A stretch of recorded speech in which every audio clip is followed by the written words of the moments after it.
안녕하십니까. 거꾸로 투자하는 쇼킹 부동산입니다. 오늘 영상은 무주택자, 유주택자한테 모두 중요한 정보를 포함하고 있습니다.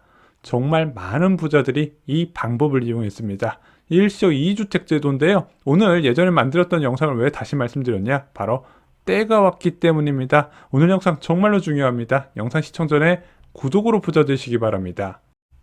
아파트로 재산을 늘리는 여러 가지 방법이 있습니다. 먼저 상급지로 갈아타는 방법이 있죠. 자, 수도권 외곽 지역에 분양 하나 받아서 집값 오르면 이거 처분하고 대출 포함해서 좀 더 상급지로 올라가고, 여기서 다시 또 어느 정도 시세차익 나면 처분하고 다시 대출 보태서 상급지로 갈아타는 과정이 있습니다.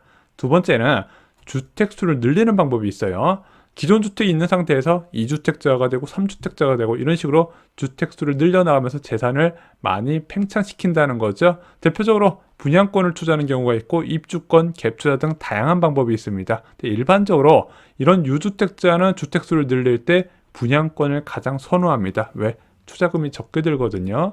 마지막으로 오늘 소개해드릴 일시적 2주택입니다. 이것으로 부자 된 사람 아주 많습니다.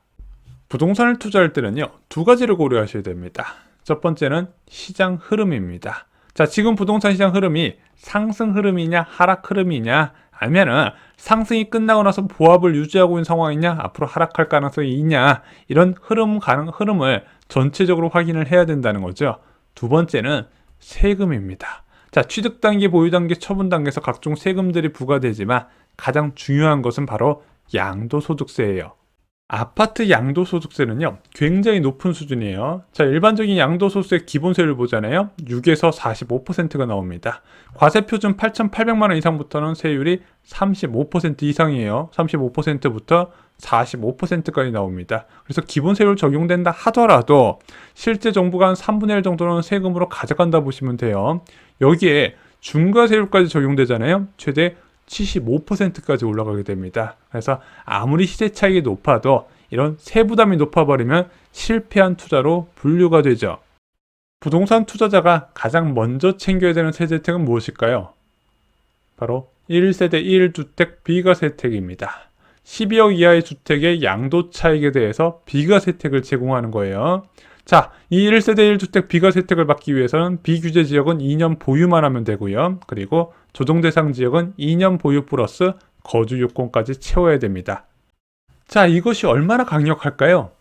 예를 하나 들어볼게요. 자, 동탄 이신도시의 운암 퍼스빌 아파트 있죠? 여기가 전용 84 타입이 2012년에 3억 3천만 원에 분양을 했습니다. 자, 그리고 현재 동탄역 시범 운암 퍼스빌 전용 84제곱미터 매매가 11억 정도 선에서 거래가 되고 있습니다. 자, 그러면은 이거 최초 분양자가 지금 팔면 시세 차이가 얼마나 나죠? 한 7억 6천만 원 양도 차익이 발생을 하죠. 양도세 얼마 나올까요?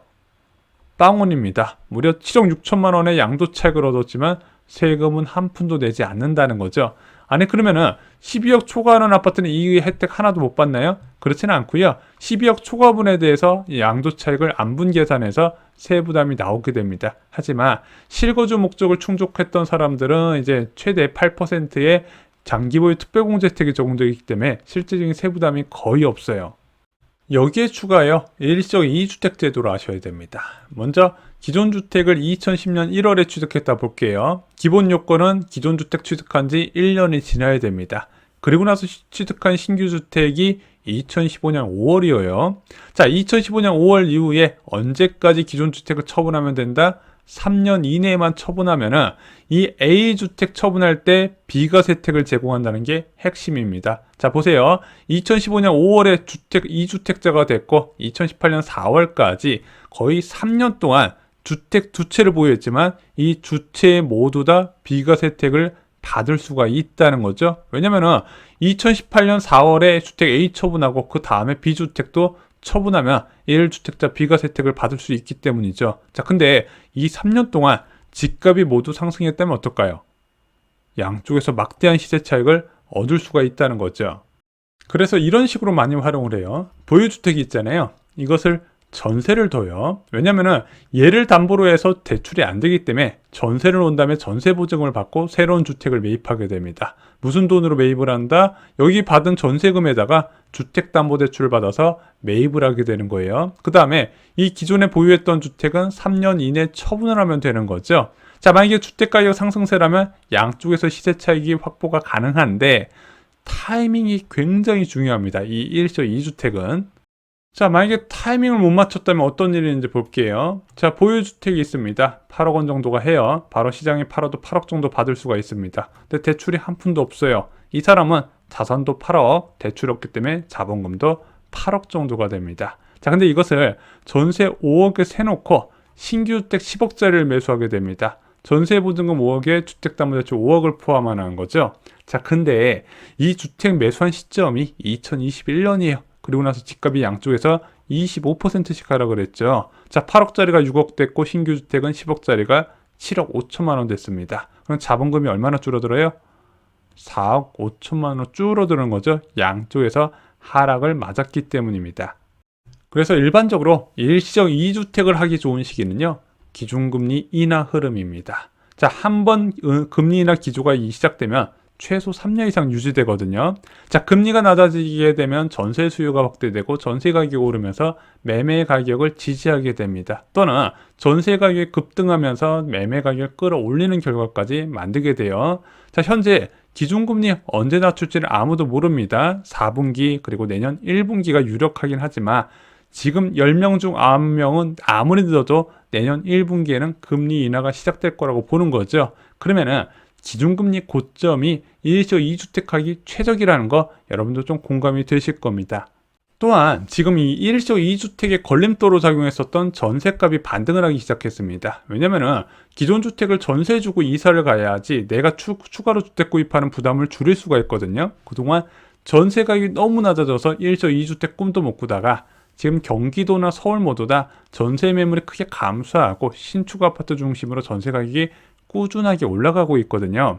자, 이렇게 전세 가격이 올라가고 또한 주택담보대출 금리도 빠르게 낮아지면서 일시적 2주택이 가능해졌습니다. 이것은 1주택자한테 10년에 한 번 오는 기회죠. 왜냐면 이런 식으로 금리가 고점이 형성되는 시기가 10년에 한 번 있을까 말까 하는 상황인데 지금이 그때라는 겁니다. 다음 주의해야 될 것이 있습니다. 기존 주택이 있어요. 아까 전세 놓고 3년 이내에 처분해야 일시적 2주택이 된다 말씀드렸죠. 근데 최근에 계약갱신 청구권이 도입되면서 세입자가 4년까지 거주가 가능하게 됐습니다. 그러면은 임차인이 포함된 상태에서 매도를 해야 되네? 이거 새낀 상태에서 매도해야 되는구나. 그래서 요즘 일시적 2주택 할 때 3년 다 안 채우고 2년 해서 전세 계약 만기됐을 때 처분하시는 분도 꽤 계시더라고요. 이건 여러분들이 꼭 체크를 하셔야 됩니다. 분양권에 투자한 1주택자는 어떻게 해야 될까요? 기존 주택 보유하고 나서 1년이 지난 후 분양에 당첨됐거나 분양권을 매수했다면 두 가지 경우가 있어요. 일시적 2주택과 동일하게 분양권 매수 3년 이내에 처분하는 방법이 있고, 보통 입주할 때 처분하겠죠? 아니다. 아파트 완공하고 3년 이내에 기존 주택 처분하는 경우도 있습니다. 이때는 세대원 전입이 필수고요. 1년 이상 거주를 해야 됩니다. 이렇게 되면 최대 6년까지 2주택 상태의 유지가 가능하죠. 그래서 이것 때문에 요즘 1주택자가 분양에 미친 거예요. 자, 2021년 1월 1일부터 분양권이 주택수에 포함이 됐습니다. 그러면서 예전에 됐던 것들이 좀 안 된 게 생겼어요. 예를 들어 분양권이 있습니다. 그리고 분양권한테 더 사요. 이것도 잘만 준공 일정을 맞추면요, 일시적 2주택이 가능했는데 지금 그것이 막히게 됐고요.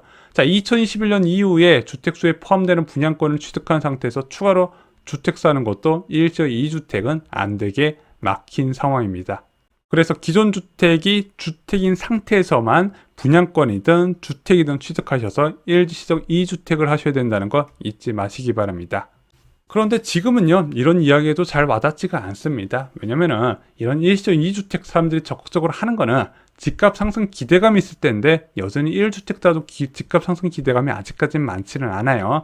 일부 1주택자만 분양권 투자를 통해서 주택수를 늘려나가려고 하는 거죠. 하지만 지금 대한민국 기준금리 3.5%입니다. 잠재 성장률 한 2%인데 그것을 한참 웃도는 수준의 기준금리죠. 이게 영원히 지속될 거라고 보시면 안 될 것 같습니다. IMF에서도 얘기했고 한국은행 총재도 얘기했지만 인플레이션이 잡히면 다시 초저금리 시대로 돌아갈 거라는 전망이 많이 있습니다. 저는 반드시 저금리 시대로 돌아가게 될 것이고 그 저금리 시대로 돌아갈 때 지금이 많이 생각이 나실 겁니다. 그래서 저는 가급적 저금리가 돌아오기 이전에 무엇인가 행동을 해야 된다고 멤버십 회원분들께 자주 강조를 드렸고 지금 벌써 많은 분들이 일시적 2주택을 하고 계십니다.